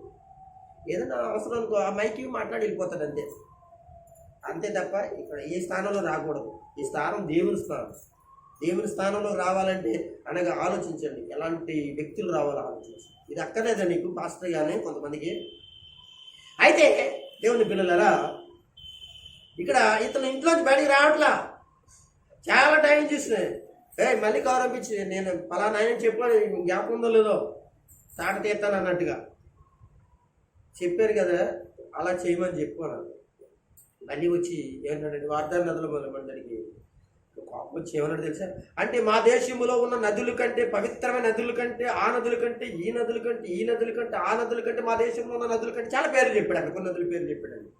ఈ నదుల కంటే, ఆ నదుల కంటే అనగా ఈ దేశంలో ఉన్న ఈ నదిలో, ఈ మురికి నీళ్ళలో అనగా ఈ నది గొప్పదా అన్నట్టుగా మాట్లాడుతున్నాడు.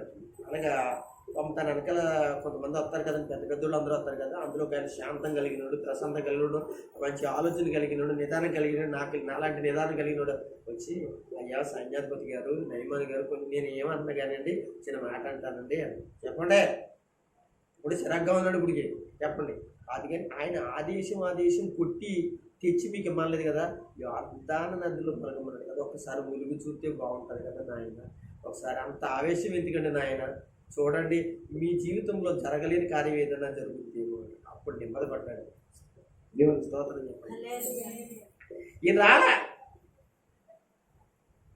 రాలేదు, లోనే ఉన్నాడు. ఏం జరిగింది తెలుసా? రథాలు వేసుకుని మళ్ళీ అడావిడి వేసుకుని ఆ ఊళ్ళో ఉన్న వాళ్ళు అందరూ వేసుకుని ఇంకెవరెవరు వేసుకుని గొప్పడు కానీ మరి ఎందుకంటే వచ్చాడని చెప్పేసి అనగా మొత్తానికి యోర్దాను నదిలోకి వెళ్ళాడండి. అది ఒక పెద్ద నది, యోర్దాను నది. అందులో దిగాడండి. దిగిన తర్వాత గుడిక్కని ములిగాడండి. ఒక ములిగి ఎన్నిసార్లు మునుకున్నాడా? 7 సార్లు. ఒకసారి ములుగులు వేసాడంటే చూసుకున్నాడండి ఒళ్ళు. ఎలా ఉంది ఒళ్ళు? అలాగే ఉంది. మళ్ళీ ములిగాడండి, అలాగే ఉంది. లోన వచ్చేస్తుందంటే మళ్ళా 3వసారి ములిగాడండి, 4వసారి ములిగాడండి. ఏమండి, నీ జీవితంలో నీలో మార్పు చూసే వరకు దేవుడు ఏం చేస్తాడు? బాగు చేయడు. చూశాడు 5వసారి చూశాడు, 6వసారి వచ్చేసరికి ఇచ్చా. ఇంకొకసారి ఉంది. నిజంగా నేను ఆయన మాట నమ్ముతున్నాను, ఆయన దేవుడి మాట నమ్ముతున్నాను, మనసులో విశ్వసించుంటాడండి ఎవరా అనమాట. అవును, నీలో మార్పు కలిగే వరకు, నీలో మార్పు అని వచ్చే వరకు కూడా నీళ్ళు అలాగే ఉంచుతాడు తప్ప ఏం చేయడు? బాగు చేయడు. అలా 7వసారి ములిగేక ముందు 6వసారి చూసారా? ములిగిన తర్వాత ఆయన వెంటనే మారిపోయాడండి, మనసు మార్చేసుకున్నాడండి. మనసు అంతా దేవుని మీద కేంద్రీకరించాడండి. ఎప్పుడు కూడా అనగా యెహోవా దేవుడు అంటే తెలియదు ఈ వ్యక్తిలో ఆ దేవుని ఒకసారి స్మరించాడు, అనగా ములిగి లేచాడండి. లెగ్గానే ఏమైంది తెలుసండి? తన దేహం అంటే పసిపిల్లం అని దేహంలాగా అయిపోయింది. దేవుని స్తోత్రం. ఏమైపోయిందండి? ఇద్దరు చూసుకున్నాడు. అప్పుడు చూసుకున్న అంతు లేదంటే తన ఆనందానికి చుట్టుపక్కల వాళ్ళకి ఆనందం అంటండి. అదండి ఏంటో తెలుసా? దేవుని యొక్క సంపూర్ణ బలం అంటే. దేవునికి స్తోత్రం. అదేంటండి, దేవుని యొక్క సంపూర్ణ బలం అంటే అదేనండి. ఏమైందో తెలుసు అంటే, ఈ ఆనందాన్ని తట్టుకోలేక ఏం చేశాడో తెలుసు, ఈ రథాలు వేసుకుని బట్టలు మార్చేసుకుని ఎక్కడికి వెళ్ళిపోయాడు, మళ్ళీ తిరిగి ఎక్కడికి వెళ్ళాడండి, మళ్ళీ శాకుడి దగ్గరికి వెళ్ళాడండి. అప్పుడు వచ్చాడండి ఎవరండి, ఐఏఎస్ ఆఫీసర్ గారు లాగా అప్పుడు వచ్చాడండి. ఐఏఎస్ ఆఫీసర్ కంటే గొప్పడండి పాస్టర్ గారు. ఈ దేశంలో అనగా రాజుల కంటే, ప్రధానుల కంటే, అనగా అనగా అధికారుల కంటే అనగా గొప్పవాడు ఎవరో తెలుసండి, దైవజనుడైన ప్రవక్త. దేవునికి స్తోత్రం. అయ్యా నా దేహం బాగుంది, ఏంటి అయ్యా నేను తీసుకొచ్చాను, ఇగో ఇన్ని మనుగుల ఎండి తీసుకొచ్చాను. ఎన్ని మనుగులు అక్కడ కొన్ని అక్కడ చెప్తాడండి, ఇన్ని దుస్తులు తెచ్చానండి తీసుకోండి అని అంటాడండి. తీసుకుని కానుకలుగా తీసుకొస్తాడు. అప్పుడు అంటాడు, రే నీ కానుకలు నువ్వు పట్టుకెళ్ళిపో, నాకు అవసరం లేదు. ఎందుకన్నాడంటే తీసుకుంటాడు దైవజనుడు, ఇచ్చిన కానుక తీసుకుంటాడు, తీసుకోవాలి కూడా. ఎందుకంటే అనగా మీరు ఇచ్చే కానుక నేను తీసుకోలేదు అనుకుంటే మీకు ఆశీర్వాదాలు ఉండవు. అయితే అతను తీసుకొచ్చిన కానుక ఏంటి తెలుసా అంటాడు అక్కడ, నువ్వు ఆ దేశాన్ని పుట్టుకొచ్చి వాళ్ళని చంపేసి వాళ్ళని దోసుకొచ్చి ఆ యొక్క దోసుకొచ్చినంత ఇక్కడ దొంగతనమే కదా, ఆ దొంగతనం చేసింది, ఆ తప్పుడు పని చేసింది, డబ్బు తీసుకొచ్చి నాకు ఇస్తున్నావేంట్రా, నువ్వు ఇస్తున్నావేంట్రా, అవి నాకు అక్కర్లేదు, తీసుకుని పట్టుకెళ్ళిపో అంటే. అప్పుడు అంటున్నాడండి, నేను వెళ్ళిపోతున్నానండి, అయితే నాకు ఒక చిన్న ఆశ ఉంది, నాకు తీర్చమని అడుగుతాడు. ఏంటంటే, మీ దేశం నుంచి నేనేం మట్టి పట్టుకెళ్తానండి అని అన్నాడు. దేవుని స్తోత్రం కలిగింది. ఏం పట్టుకెళ్తాను, ఎందుకు చేలు వేసుకుంటాక, ఎందుకు నోట్లు వేసుకుంటాక, ఎందుకు నూనె డబ్బాలు వేసుకుంటాక. అండ్ ఇప్పుడు పిచ్చుకోళ్ళు చేస్తున్నారండి చాలామంది. పాస్టర్ గారు ఇదే పని, అనగా పాస్టర్ గారి యొక్క శవాల దగ్గర ఏంటది సమాధుల దగ్గర మట్టి తెచ్చుకుని నెత్తి మీద వేసుకుంటున్నారు. వాళ్ళకి నెత్తి మీద కొట్టుకుంటున్నారు. ఎందుకు వచ్చింది అది తప్ప. దేవుడు అలా చెప్పలేదు. ఆయన చచ్చిపోయిన ఆయన కూడా అలా చెప్పలేదు, అలా చేయమని చెప్పలేదు. ఆయన కూడా మంచోడే. ఈ మధ్యలో వచ్చినగా పిచ్చి పనులు చేస్తున్నాడు పాస్టర్ గారు. ఏంటంటే వాళ్ళ జనాన్ని రప్పించుకోవడానికి చేసి చెప్పుకున్నాడు అంతే. దేవునికి స్తోత్రం. ఏదో కొత్త పని చేయాలి కదా, రావాలి అని అంటే ఏదో కొత్త పని చేస్తేనే కదా. అది సరే కానండి, మన ముందుకు వెళ్ళిపోదాం. అయితే ఇక్కడ ఏం జరిగిందంటే, ఆయన అంటున్నాడు మీ దేశం నుంచి మట్టి తీసుకెళ్తాను. దేవునికి స్తోత్రం. హల్లెలూయా. ఇశ్రాయేలు దేశంని తీసుకెళ్లి మట్టిని గురించి ఒక విషయం చెప్పంటారా, దేవుడు ఆ భూమిని దీవించి ఆశీర్వదించాడు. దేవునికి స్తోత్రం. ఆ దేశాన్ని ఆశీర్వదించాడు, ఆ భూమిని ఆశీర్వదించాడు. మీకు అర్థమవుతుందండి.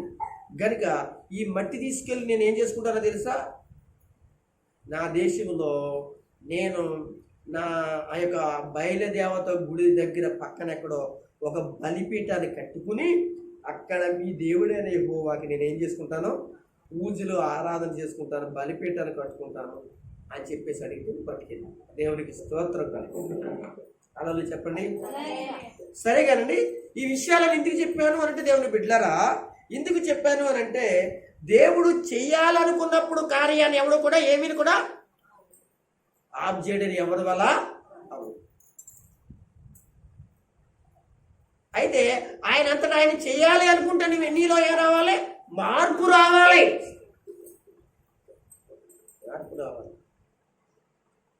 మార్పు రావాలండి. మన ఇంట్లో మార్పు రావాలంటే మనం వరకు చేసినట్టు విగ్రహాలకు సంబంధించినట్టు అన్నీ కూడా ఉండకూడదు. దేవుడు రావాలి అంటే, ఇంట్లోకి రావాలి అంటే ఇవరకు మనం చేసి అనగా ఏయో అనగా ఉంటాయన్న పటాలు అయ్యని ఇయ్యని ఉంటాయి, వాటిలో దూరతాడు సైతాను. మన కార్యాలు చేయకోకుండా ఆడు ఏం చేస్తాడో తెలిసాడు, అవన్నీ తీసేయాలి. దేవునికి నమ్మకస్తురాలుగా కనపడాలంటే అవన్నీ ఉండకూడదు.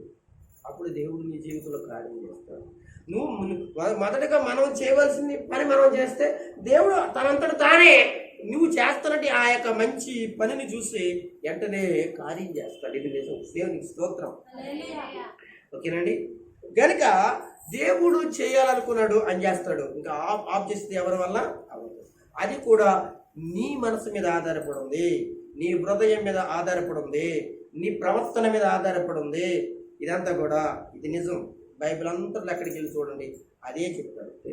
సరే కదండి, ఇంకొక వాక్యాన్ని మనం చదువుకుందాం. మత్తయి సువార్తలోకి రండి. ఒక్క మాట చదువుకుని ముందుకు పోవచ్చు. 19వ అధ్యాయంలో ఒక మాట ఉంది. 19వ అధ్యాయం 26వ వచనంలో ఒక మాట ఉందని చదువుదాం. 26వ వచనం చదవగలరా? యేసు వారిని చూచి ఇది మనుషులకు అసాధ్యమే గాని ఇది మనుషులకు అసాధ్యమే గాని దేవునికి సమస్తము సాధ్యమని చెప్పారు. దేవునికి సమస్తం సాధ్యమే. ఎందుకు తెలిసి మన అంశంలోనే ఉంది. ఏంటది? దేవుని యొక్క సంపూర్ణమైన బలము. అసలు అరే ఏదైనా సరే యేసు అంటున్నాడు, వారిని చూచి అంటున్నాడు, ఇది మనుషులకు అసాధ్యమే, మనుషులు చేయలేరు, అది ఏదైనా కావచ్చండి. మీకు అర్థమైందా? మీకు బాగా అర్థం కావాలి అని అంటే ఏమండి, దేవుని బిడ్డలారా, ఏమండి ఈ వాక్యంలో చెప్పు, యేసు వారిని చూచి ఇది మనుషులకు అసాధ్యమే కానీ దేవునికి సమస్తమును సాధ్యమే. ఆయన ఏదైనా చేయగలడు. ఏమంటే సృష్టిని శూన్యంగా చేయగలడు, శూన్యంగా ఉన్నదాన్ని మళ్ళీ ఏం చేయగలడు? యథాస్థితులకి సృష్టించగల శక్తి గల సామర్థ్యుడు ఎవరైనా. ఏమండి మనం చదువుకున్నాం ఎక్కడ? నేను శనివారం చదువుకున్నాను, కుళ్ళిపోయిన లాజరు కదా. ఏండి కుళ్ళిపోయిందండి. ఆ కుళ్ళిపోయి అనగా ఎక్కడికెక్కడ బెజ్జాలు పడిపోయి పురుగులు పట్టేసి 4 రోజుల తర్వాత దాన్ని తిరిగి ఎలా చేశాడు? యథాస్థితిలోకి తీసుకొచ్చాడు. ఆయనకి సాధ్యమే కదా. అవును, ఆయనకి సాధ్యమే, సమస్తము సాధ్యమే. కానీ నువ్వు నమ్మట్లేదే. నువ్వు నమ్మాలే. నువ్వు నమ్మి పూర్తిగా దేవుల్లో ఐక్యమైపోవాలే. అనగా నీ కార్యానికి అడ్డొస్తున్న ప్రతి హామ్ లేకపోతే అనగా పరిస్థితులు ఏదేదో చూసుకుని నువ్వు అనగా దేవుని కార్యాన్ని జరగకోకుండా నీవే అడ్డగించుకుంటున్నావే. కనుక దయచేసి నిన్ను అడ్డగించుకుంటున్న నీకేంటో తెలుసు. కనుక దయచేసి అడ్డగించే దాని నుంచి నువ్వు బయటకు వచ్చేస్తే దేవుడు తప్పనిసరిగా దేవుడు చేస్తాడు. దేవునికి సమస్తమును కూడా సాధ్యమంటారా అని అంటే సాధ్యమే, ఇంకా తిరుగులేదండి. కానీ అవ్వట్లేదంటే ఎక్కడో మనకు లోటు ఉంది, ఎక్కడో లోటు ఉంది. ఈ విషయాన్ని మీరు మర్చిపోండి. లూకా సువార్త 1వ అధ్యాయం తెరవండి. లూకా రాసిన సువార్త 1వ అధ్యాయం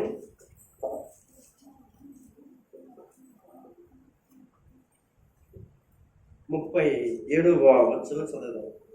దేవుడు చెప్పిన మాట, దేవుని చెప్పిన మాట, దేవుడు చెప్పిన ఏ మాట అయినను, దేవుడు చెప్పిన ఏ మాట అయినా నిరర్థకము కానేరదని, నిరార్థము కానేరదని ఆమెతో చెప్పెను.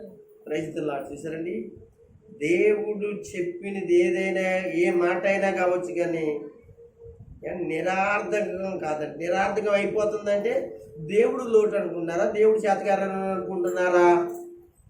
దేవుడు ఎప్పుడు చేతకానితనం ఆయన దగ్గర లేదు, కానీ చేయగల సామర్థ్యుడని మనం చూస్తున్నాం. చూడని అన్నాడు, దేవుడు చెప్పిన ఏ మాట అయినా, ఆది కాడ నుంచి ప్రకటన గ్రంథం చదువుకోండి, నిరార్థకం అవ్వలేదు, సార్థకమైందే తప్ప. మరి సార్థకం అవ్వాలి అని అంటే ఎలా ఉండాలి? నువ్వు అలాగా ఉంటేనే కదా, అలా ఉంటేనే కదా నీ జీవితంలో జరుగుతుంది. ఆయన సంపూర్ణ బలం ఏంటో నీకు అర్థమవుతుంది. ఆయన సంపూర్ణ బలాన్ని నువ్వేం చేసుకుంటావో తెలుసా? పొందుతావు కదా. దయచేసి నేను ముగింపులో అంటున్నాను మీతో, తిరిగి దేవుడు ఎలాగున్నాడు, ఆయన మనసు ఎలాగుందో బైబిల్లో బాగా అనేక పర్యాయాలు మాట్లాడడం జరిగింది. లేదు ఆ మాటలు నువ్వు మర్చిపోయి ఉంటే తర్వాత దినాల్లో దేవుడు మరలా ఆయన మాట్లాడుతున్న ఆయన మాట చెవియంకి ఉంటే దేవుడు సంపూర్ణమైన శక్తిని, సమాధానాన్ని, సహాయాన్ని, బలాన్ని ప్రభు నీకు ఇచ్చి నిన్ను భూమి మీద ఆయన నడిపించగల సమర్థత కలిగిన దేవుడు మన ప్రభు అయిన క్రీస్తు. ఆయన మాటలు విన్నాం, ఆయన మాటలు విన్న మన జీవితాల్లో మనం అందరం కూడా అలా చేద్దాం. ఆయన కొరకు అనగా మన జీవితాలు సమర్పణ చేసుకున్నాం. మన హృదయాలలో ఎటువంటి లోటు దేవునికి అంటే అనగా అల్ప విశ్వాసమైన లోటు పరిస్థితులు, దేవునికి విరోధమైన లోటు, ఆ పరిస్థితులన్నీ మనం ఉంచుకుని దేవుని కార్యము అడ్డగిస్తున్న పరిస్థితులను ఏం చేయాలి? అందుకని జెరుబ్బాబేలు నిన్ను అడ్డగిస్తున్నా ఏదైతే ఉందో దాన్ని ఏం చేస్తానన్నాడు? సాధులు భూమిగా చేస్తాను. అది పెద్ద పర్వతం అయితే అవ్వచ్చు, దాన్ని ఎలా చేస్తానన్నాడు? ఫ్లాట్ చేసేస్తాను, సమానంగా చేసేస్తాడు పర్వతం. మళ్ళీ ఏం చేస్తాను, దాన్ని దాటుకుని నువ్వు వెళ్ళగలవు, నువ్వు పైకి ఎక్కలేదే అని చెప్పి వీళ్ళు. నీకు అర్థమవుతుందా? అంత కష్టపడక్కర్లేదయ్యా, నువ్వు చేయవలసిన నువ్వు చెయ్యి, నువ్వు ఉండవలసిన కాదు ఉండు, నువ్వు నడవలసిన విధంలో నడువు, నేను దాన్ని ప్లాట్ చేసేస్తాను, సాధువులు చేసేస్తాను, దాన్ని సమానం చేసేస్తాను. ఏమన్నా ఆయన అలా చేస్తానంటే ఎందుకంటే మనకి కష్టాలండి, మన ఎందుకంటే కష్టాలు పూసుకుంటున్నాం, ఎందుకంటే ఇబ్బందులు చేసుకుంటున్నాం. ఏదో మనంతా మనం గుణపాలటికి తోగుతావు, ఎన్ని రోజులు తవ్వుతావు నువ్వు గుణపాలటికినే, నీ సొంత ప్రయత్నాలు కదా అది. ఎన్ని రోజులు ఆ కొండ తవ్వుతావు, కొండని ఎంతకాలం తవ్వుతావు నువ్వు? ఆయన ఊరికి సునాయాసంగా తన చేతులు ఇలా సునాయాసంగా చేతితో ఇలా ఇలా ఇలా అన్నాడు అనుకోండి, ఏమవుతుంది? ఆ కొండంతా పెచ్చి పెచ్చులు కింద చిన్న చిన్న ముక్కలుగా ఏమైపోతుందంటే ఒక పెద్ద ఫ్లాట్ అయిపోతుంది. అసలు ఈ పర్వతం ఏమైందబ్బా, ఇక్కడ పర్వతం ఏంది ఆశ్చర్య అనమాట. నీ జీవితం అంతే. ఎందుకు గుణపం బట్టి ఎన్ని రోజులు కట్టుకుంటావు నీ సొంత ప్రయత్నాలు? నీ గుణపం బట్టి నీ గుణపం ఉందానా, నీకు పాట ఉందానా, నీకు తొవ్వేవాళ్ళు ఉన్నారని తవ్వించుకో, అంతే తవ్వించుకుంటే ఎంతమంది ఉన్నారు తవ్వించుకో. నిజమండి, చాలా మంది చేసే పనులు ఇలాగే ఉంటాయి. నాకు తొవ్వేవాళ్ళు ఉన్నారు, నాకు గుణపాలు ఉన్నాయి. గుణపాలు ఏం పని దేని ఎదుట? పర్వతం ఎదుట. దేవుడు ఒక్కడే ఆ పర్వతాన్ని ఏం చేయాలి? సదునుగా చేయాలంటే ఆయన ఒక్కడే చేయగలరు. అలాంటి దేవుడు అండి మన ప్రభు. ఆయన సదును చేసి ఆయన చేయడానికి మనం ఏం చేద్దాం? ఆయన చేతుల కిందకి వెళ్ళిపోదాం. మనం ఫ్రీగా ఉన్నాం. మనం ఏం చేద్దామంటే ఆయన చేత మనం చేయించుకోవడానికి మనం హృదయపూర్వకంగా దేవునితో ఉన్నాం. దేవుడి మాటలు మనందరికీ ప్రభు దీవించి ఆశీర్వదించుగాక. ఆమేన్.